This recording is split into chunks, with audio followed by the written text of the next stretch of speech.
Seat meat. You're in my seat. Fritz and I had just sat down at desks in our classroom.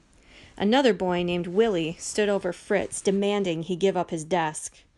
Willie was bigger and stronger than Fritz, but then every boy in class was bigger and stronger than Fritz. Fritz started to get up, but I caught his eye and shook my head. If he was going to learn to be tougher, he was going to start right now. Fritz froze. I could see the fear, the doubt pass over him like a cloud. But he really must have wanted to join the SRD bad. He slowly sat down in his seat, his eyes lowered.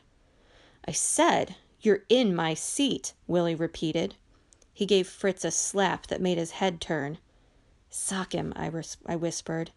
It was English slang, but Fritz understood. Fritz clenched his fist, screwed his eyes shut, and swung. He landed a punch right to Willie's gut, doubling him over. "You little runt," Willie cried. He threw himself at Fritz, and they tumbled into the aisle. "Hit him," I told Fritz. "Kick him." In seconds, the whole class was there cheering them on. None of the rest of them cared about Fritz or Willie. They just wanted to see some blood. It was hard to watch. Fritz was a terrible fighter. He flailed about, hardly ever landing a punch. I think he may have even hit himself in the head. I wanted to pull Willie off him, to do the fighting for him, but that wasn't going to teach Fritz anything. "What is this?" Herr Professor Dr. Major Melker cried. He pushed his way through the watching boys and grabbed Fritz and Willie by the ears. "Fighting! Always fighting! That's all you monsters ever do. It's what you're bred to do, to fight and die for the Führer." I blinked. Herr Professor Dr. Major Melker wasn't saying anything we hadn't heard before. Half the stories we read in our primer were about German boys who fought and died for the fatherland. The very motto of the Hitler Youth was, "We are born to die for Germany." But there was something in the way Herr Professor Dr. Major Melker said it, like he didn't believe in what he'd been teaching us anymore, like maybe he never had. "Sit down, all of you." He flung the two boys away so hard I thought he was going to rip their ears off.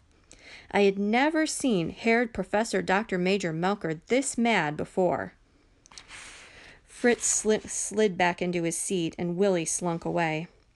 I was worried Fritz would be upset at the beating he took, but when he turned to look at me, his eyes were alive, and he was grinning wolfishly.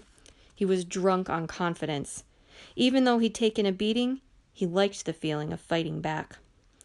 "Sit down and shut up, or I'll beat you until you can't sit down," Herr Professor Dr. Major Melker said. A boy in the first row sneezed, and Melker gave him a wicked smack with his ruler. I was so startled I sat up in my chair. Herr Professor Dr. Major Melker had always been snappish, but this was different. I could feel the atmosphere in the room grow colder, the eyes of the boys grow narrower. They were monsters, all of them, and monsters didn't like to be bitten by other monsters. Herr Professor Dr. Major Melker began class by handing back essays we'd turned in a few days ago, entitled "The Educational Value of the Reich Labor Service." Boring. There was a lot of grumbling as people got their grades this time, though. Mine was a D. I blinked in amazement. I'd never gotten such a bad grade on an essay before, mostly because I copied all my essays straight from stupid Nazi propaganda, just like I'd done for this one.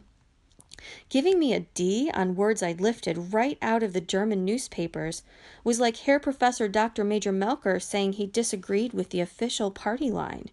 And he did not want to be admitting that in front of a class full of boys who made it their business to rat people out to the Gestapo. There were a lot of questioning looks between the boys before Melker told us to open our biology textbooks to the next chapter. The page had a picture of a healthy Aryan man with good posture standing next to hunchbacked, ugly-looking Untermenschen, subhumans like Jews, Poles, Russians, and Africans. I slid down in my seat, ready for another ridiculous lecture on the superiority of the German master race. I had what the Germans would call Sitzfleisch. It literally translated as seat meat. It meant being able to sit through something long and boring, as if you had a big padded butt. But today's lecture wasn't boring. In fact, what Herr Professor Dr. Major Melker said had all of us sitting up in our seats.